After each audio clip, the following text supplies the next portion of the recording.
when they obliterated the Lions opening weekend, I think we all thought, wow, Round them. the Packers are never going to be stopped. Look at this now. They're looking up at the Bears in the division. Wow.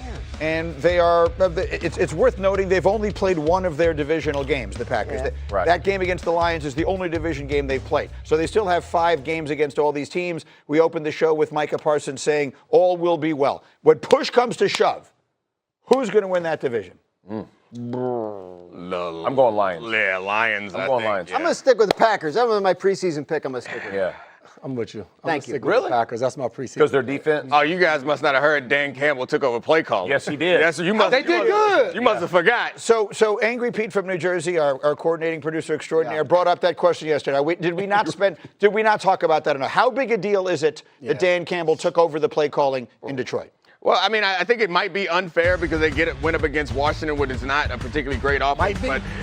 But to be fair with what Dan Campbell did, we criticized him the week prior in that loss of not getting the ball to Gibbs and J-Mo specifically. Yeah. Dan Campbell showed up with a play sheet that had names on it, not plays. And he was like, this side and that side. Yeah, we're going to get it to these guys, and they are going to make plays in isolation. Can I say, this to me was one of the best coaching conversations that I have heard in my time covering football. When they asked Dan Campbell about this, he talked about Ben Johnson and this happening to Ben Johnson and the way that he talked.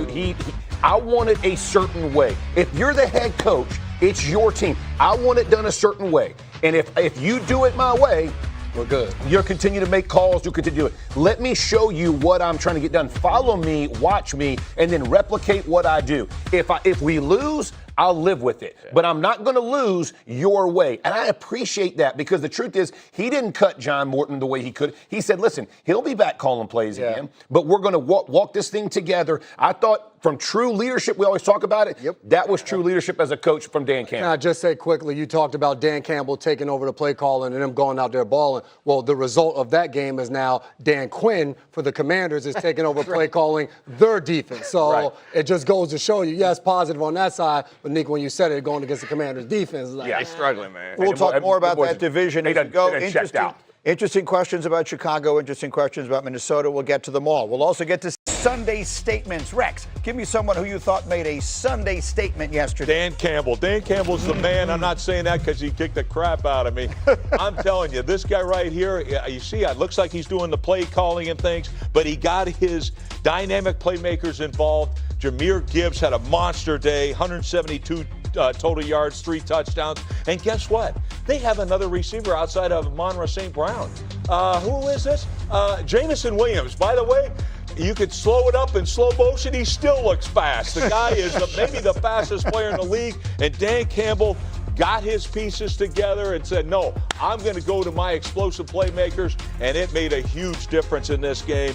Welcome back, Detroit Lions. They looked like the Lions we were expecting to see a lot of this year yesterday, D-Wood. Well, what do you know? When you get the ball to your best players, usually good things happen for you. And that's what Dan Campbell did. That's why he took over the play call. Last week, Jahmyr Gibbs was barely on the field.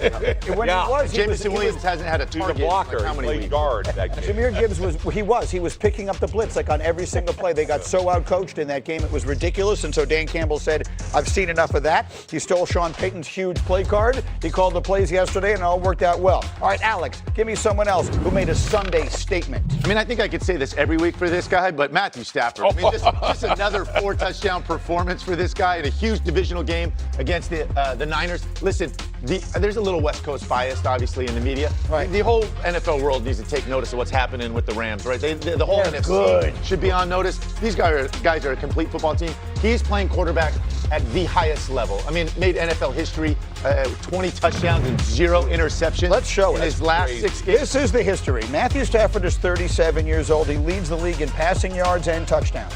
And to your point, in the last 6 games, he has thrown 20 touchdowns and 0 interceptions. He is the only player in NFL history to throw as many as 20 touchdowns with no picks in a 6-game span. It's like it's a video game for him. In watching him, and again, it is precision. I mean, and he can still throw the football, maybe better than anybody.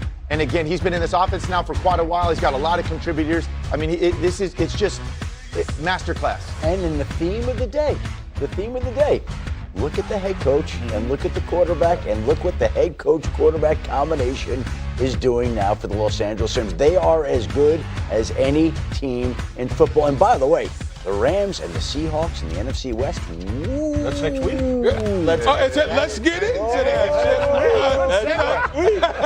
Chef. With my Sunday statement, Chef D, how about the Seattle Seahawks and that defense? They are good. You want to talk about the Rams, the Seattle Seahawks and that defense. I mean, they laid waste to the Arizona Cardinals yesterday. We were talking in the production meeting how literally you went to the bathroom and it was 28-0.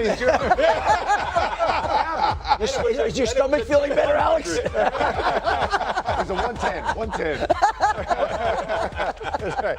But your point. Yeah, my point is like this Seattle team, for anyone who doesn't watch the Seattle Seahawks, you better start tuning in. This team is for real. They're on top of the NFC West along with the Rams. Yep. And boy, do we have a hell of a matchup. I think it's next week with the Seattle Seahawks and the Rams going head-to-head. I can't wait to watch that. And Alex, you were making the point this morning. If the road to the Super Bowl winds up going through Seattle, what does that mean? I mean, for folks that have never experienced playing at Seattle, especially if it's a playoff game, I mean, they maybe have the best home field advantage in football. And I'm saying, like, again, no offense. I played in Kansas City. Arrowhead's phenomenal. It is absurd. You can't hear yourself think, right? And again, this defense, when you talk about that defensive front, I mean, that's like pouring gas on a fire. Like, they're even better. I mean, how many false starts do opponent teams have in there on their offensive line? This team, I mean, I don't think they're, like, obviously these two teams on top of this division, I think they're on top of the NFC as a whole. Yeah. Right? Like, the Rams and the Seahawks. I totally agree. And and Rex, you can speak to this as well. That defense, like, it's like Legion of Boom type. Like, they're on that level. They are phenomenal on all three levels. And then Mike McDaniel is obviously the guy that's coordinating. Mike McDonald, excuse me. And the funny thing is, it's that Baltimore Raven defense that went over there, went west, and is absolutely dominating people. And the funny thing is, like, Jesse Minter's the guy over there and doing, him with the Chargers. Like, it's funny how that defense moved west and they're kicking people's butt. They're multiple in what they do. And that's why, to me, that defense is built to win through the playoffs. And now, oh, by the way, you have an MVP quarterback in Sam Darnold, too. Like, this team, it's going to be an epic matchup between the Rams and Seattle. We're going to find out next week.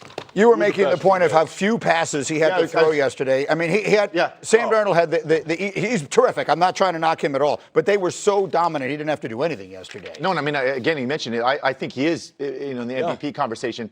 I mean, I could have played quarterback for them yesterday, Greeny, and it would have been the exact same score. I threw more passes. I ran the wing Teen high school. I threw more passes than this. Sam Darnold yesterday was 10 of 12 for 170 yards. Hold on.